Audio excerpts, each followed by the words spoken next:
अनपढ़ से शुरू होकर ज्ञानी पर समाप्त होने वाली हिंदी। हिंदी दिवस 14 सितंबर को ही क्यों मनाया जाता है, इसके पीछे का इतिहास क्या है, आज हम लोग इस वीडियो में जानेंगे। तो चलिए शुरू करते हैं। हम लोग 14 सितंबर को हिंदी दिवस के रूप में मनाते हैं। भारत में अलग अलग भाषाएं और बोलियां बोली जाती हैं। 2011 में आए सेंसेक इंडिया रिपोर्ट के मुताबिक भारत में 19,500 मातृ भाषाएं बोली जाती हैं।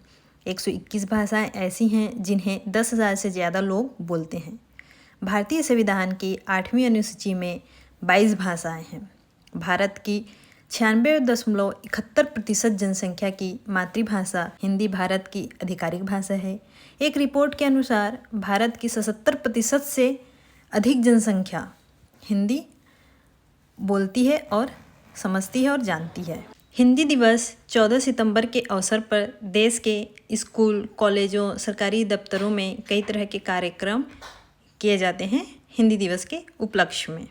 हिंदी को 14 सितंबर 1949 को राजभाषा का दर्जा दिया गया, लिहाजा इस दिन को ही हिंदी दिवस के रूप में मनाया जाता है। संविधान सभा ने देवनागरी लिपि वाली हिंदी के साथ ही अंग्रेजी को भी आधिकारिक भाषा के रूप में स्वीकार किया। साल 1949 में आज ही के दिन संविधान सभा ने हिंदी को भारत की राजभाषा घोषित किया। हालांकि पहला हिंदी दिवस 14 सितंबर 1953 को मनाया गया था। कुछ इतिहासकारों की राय है कि देश में एकता बनाए रखने में हिंदी का बहुत बड़ा योगदान रहा है। कि पहले प्रधानमंत्री जवाहरलाल नेहरू ने कहा कि 14 सितंबर को हर साल हिंदी दिवस के रूप में मनाया जाएगा। पहली बार 14 सितंबर 1953 को हिंदी दिवस मनाया गया था। जानते हैं हिंदी दिवस का महत्व। हिंदी दुनिया की तीसरी सबसे ज़्यादा बोले जाने वाली भाषा है। इसी से हिंदी के महत्व और लोकप्रियता का अंदाज़ा लगाया जा सकता है। पढ़ने, लिखने, समझने और सीखने के लिए सबसे आसान भाषाओं में से एक मानी जाती है हिंदी भाषा को। एक ऐसी भाषा जो हर भाषा के शब्दों को स्वीकार करती है। भारत में अनेक भाषाएं, बोलियां और लिपियां हैं। माना जाता है कि हर भारतीय को एक सूत्र में जोड़ने का काम करती है। हिंदी विदेश में बसने वाले भारतीय भी हिंदी से खुद को जुड़ा हुआ मानते हैं। एक ऐसी भाषा जो दुनिया के किसी भी कोने में सुनाई दे, भारतीय उस तरफ मुड़कर जरूर देखेंगे। ये तो हो गया हिंदी दिवस क्यों मनाया जाता है, कब मनाया जाता है और उसका इतिहास। विश्व हिंदी दिवस और हिंदी दिवस में अंतर। लोगों के बीच हिंदी जानने और समझने वालों के बीच एक भ्रम फैला हुआ है। कुछ लोग कहते हैं कि हिंदी दिवस तो जनवरी में है और कुछ लोग कहते हैं कि ये सितंबर में है। दरअसल 10 जनवरी को विश्व हिंदी दिवस के रूप में मनाया जाता है। विश्व भर में हिंदी के प्रचार प्रसार के लिए 2006 में प्रतिवर्ष 10 जनवरी को विश्व हिंदी दिवस मनाने की घोषणा की गई थी। यह भी पहली बार था जब विदेश मंत्रालय ने विदेश में विश्व हिंदी दिवस मनाना शुरू किया था।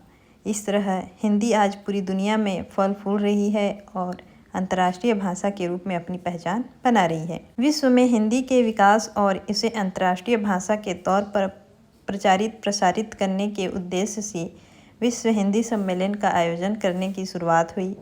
दुनिया का पहला विश्व हिंदी सम्मेलन 10 जनवरी 1975 को नागपुर में आयोजित किया गया था। इसी वजह से 10 जनवरी को विश्व हिंदी दिवस के रूप में मनाया जाता है। भारत के अलावा और कौन कौन से देशों में हिंदी भाषा बोली जाती है उनके बारे में जान लेते हैं। हिंदी फारसी के हिंद शब्द से आया है जिसका अर्थ है सिंधु नदी की भूमि। 11वीं शताब्दी की शुरुआत में तुर्क आक्रमणकारियों ने इस क्षेत्र की भाषा को हिंदी यानी सिंधु नदी की भूमि की भाषा का नाम दिया। भारत के अलावा भी कई देशों में हिंदी बोली जाती है, जैसे कि है फिजी की आधिकारिक भाषा हिंदी है। बांग्लादेश, पाकिस्तान, मॉरिशस, नेपाल, दक्षिण अफ्रीका, यमन, सिंगापुर, नेपाल, इन सब देशों में भी हिंदी बोली जाती है। भारत के राष्ट्रपति द्वारा 14 सितंबर को नई दिल्ली के विज्ञान भवन में हिंदी से संबंधित क्षेत्रों में बेहतर काम करने वाले लोगों को पुरस्कृत करते हैं। राजभाषा पुरस्कार विभागों, मंत्रालयों, PSU और राष्ट्रीयकृत बैंकों के कर्मचारियों को ये पुरस्कार दिए जाते हैं। गृह मंत्रालय के आदेश पर हर साल हिंदी दिवस के मौके पर दिए जाने वाले 2 पुरस्कार के नाम 25 मार्च 2015 को बदले गए 1986 में स्थापित इंदिरा गांधी राजभाषा पुरस्कार को बदलकर राजभाषा कृति पुरस्कार और राजीव गांधी राष्ट्रीय ज्ञान विज्ञान पुस्तक लेख पुरस्कार को बदलकर राजभाषा गौरव पुरस्कार किया गया। हिंदी को राजभाषा बनाने में बहुत सारे महापुरुषों का भी विशेष योगदान है, जैसे कि कलेलकर, मैथिली शरण गुप्त, हजारी प्रसाद द्विवेदी, सेठ गोविंद दास ने हिंदी को राजभाषा बनाने में अहम योगदान दिया। संविधान की 8वीं अनुसूची में हिंदी भी शामिल है। अनुच्छेद 351 हिंदी भाषा के विकास के लिए निर्देश से संबंधित है। 2022 में यूनेस्को ने अपने वर्ल्ड हेरिटेज सेंटर वेबसाइट में भारत के विश्व धरोहर स्थलों का हिंदी में विवरण प्रकाशित किया। तो इस तरीके से हम लोग 14 सितंबर को हिंदी दिवस के रूप में मनाते हैं। तो यह वीडियो अगर आप लोगों को इन्फॉर्मेटिव लगी होगी तो मेरे वीडियो को प्लीज़ लाइक कीजिए, शेयर कीजिए और मेरे चैनल को सब्सक्राइब जरूर कीजिए।